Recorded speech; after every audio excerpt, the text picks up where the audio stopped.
Salut, bienvenue dans Judy Talk. Aujourd'hui, une émission, je partage une vidéo chaque jour sur YouTube à 19h GMT. Merci beaucoup d'être toujours présent. Merci énormément, je suis content, merci. Thank you.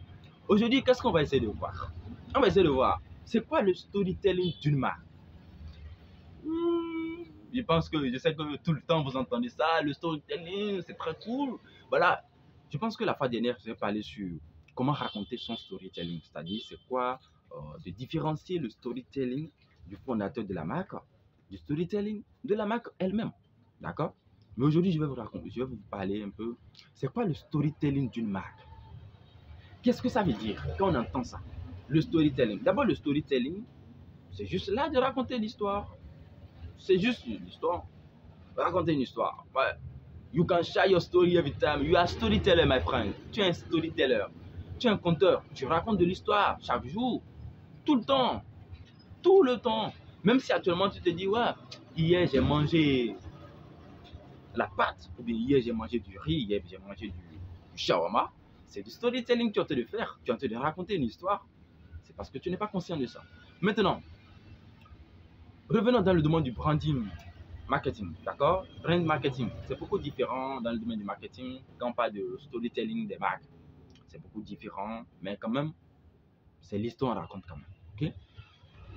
Donc, ça veut dire, c'est quoi le storytelling d'une marque?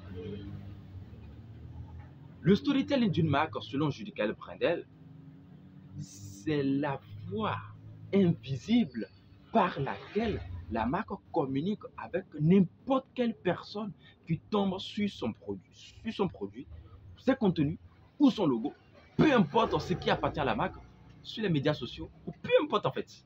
No matter what, peu importe.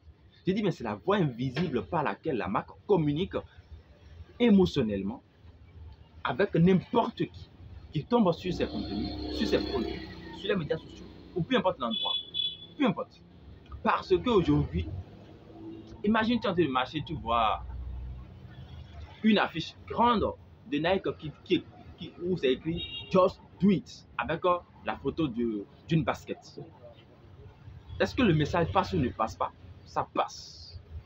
Imagine peut-être tu viens sur les médias sociaux, tu vois aussi un truc pareil.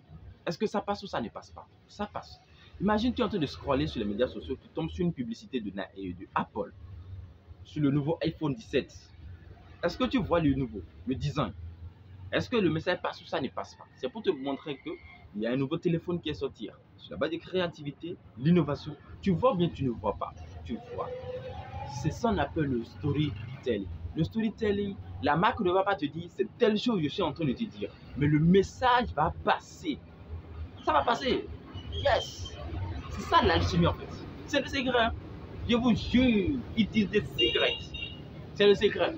La marque ne va pas te dire c'est tel message qu'on est en train de véhiculer, mais au fond, c'est le message. C'est le message. Simple. Donc, le storytelling d'une marque, c'est la voix invisible par laquelle la marque communique avec son audience. Ça peut être ses clients ou quelqu'un d'autre. Le plus important, lorsqu'on est une marque, on ne parle pas uniquement à son audience. On parle à tout le monde. Même si la personne n'est pas intéressée par ton produit, il faut que quand on voit ton slogan, ou bien ton logo ou quelque chose, la personne puisse comprendre automatiquement ce que tu véhicules comme message. Même s'il n'est pas prêt à payer ton produit. C'est beaucoup plus simple. Just Do It parle à tout le monde. Think Different parle à tout le monde. Je vais rappeler. Impossible is Nothing de Adidas parle à tout le monde. What else? Quoi encore d'autre? C'est fini. Je répète encore. Just Do It de Nike parle à tout le monde. Think Different de Apple parle à tout le monde. Impossible is Nothing de Adidas parle aussi à tout le monde. Quand on lit ça, on comprend automatiquement ce que ça veut dire. Beaucoup plus simple. Ouais, c'est ça. Et quand on prend Coca-Cola aussi, quand tu prends un peu de Coca-Cola, ça te véhicule quoi? De l'émotion, tu es content, tu es heureux. Coca-Cola, c'est partagé quand on est en famille, quand on est heureux, quand on est content. En fait, ça laisse des émotions, ça laisse des messages, ça laisse des choses dans notre tête. Et c'est ce qui fait qu'on garde. Même si, par exemple, moi, je suis maintenant, je ne prends pas de soda tout le temps. Mais quand je vois Coca-Cola, il sait que ouais, c'est Coca-Cola ça. Parce que il fait un moment, j'ai appris ça, je sais comment ça est, le goût. C'était incroyable. C'était vraiment, vraiment incroyable. J'ai déjà eu de la chance aussi, j'ai porté des baskets de Nike. Cabo dedans. Cool, super, très beau. Voilà, incroyable. Je n'ai pas encore la chance d'utiliser iPhone, mais ça va venir. Ça va venir un jour. Voilà. Donc c'est comme ça le storytelling. Everywhere. Tout le temps. Dans les produits. L'une des marques que moi j'aime beaucoup concernant le storytelling, c'est aussi Innocent Drinks. La marque euh, c'est une marque britannique qui vend des smoothies et voilà, et des jus. Allez regarder dans les boîtes, dans les boîtes de chaque jus, il y a le storytelling. Voilà, des phrases comiques qui sont écrites dessus.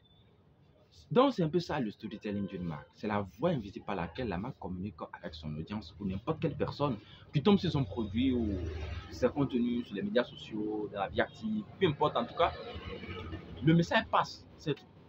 Donc, c'est ça le storytelling d'une marque. Si vous avez une marque, travaillez beaucoup sur votre storytelling, mais ne réfléchissez pas trop. Soyez beaucoup naturel, simple, pour que les gens puissent vous comprendre à l'automatique. La plupart des marques qui sont difficiles à comprendre ont un storytelling un peu difficile, de logos compliqués, beaucoup difficiles, voilà, ainsi de suite. Tout ça là, non. Soyez simple, minimaliste, très simple. Si vous ne me croyez pas, allez regarder les logos des grandes marques. Vous allez voir, ce sont des choses beaucoup plus simples. Pas compliquer la vie de quelqu'un, voilà, ainsi de suite. Very simple. Ok, merci beaucoup à vous, ça fait plaisir. Merci énormément si vous avez apprécié cet épisode. Lâchez-moi un pouce bleu et abonnez-vous. Surtout, abonnez-vous, commentez si vous avez une marque. Je suis ravi de parler, ou bien si vous avez une marque, abonnez-vous. Je vais toujours parler de ces trucs-là ici dans mon émission Julie Talk. Je vais toujours parler de tout ça, de mes échecs, mes apprentissages, tout ce que j'apprends, les expériences, les connaissances, les stratégies, les concepts, les résultats, ainsi de suite, beaucoup de choses comme ça. Donc, merci beaucoup à vous. Ça fait plaisir. Allez, portez-vous bien. Et rendez-vous demain pour une prochaine vidéo. Et comme toujours, c'était Julie.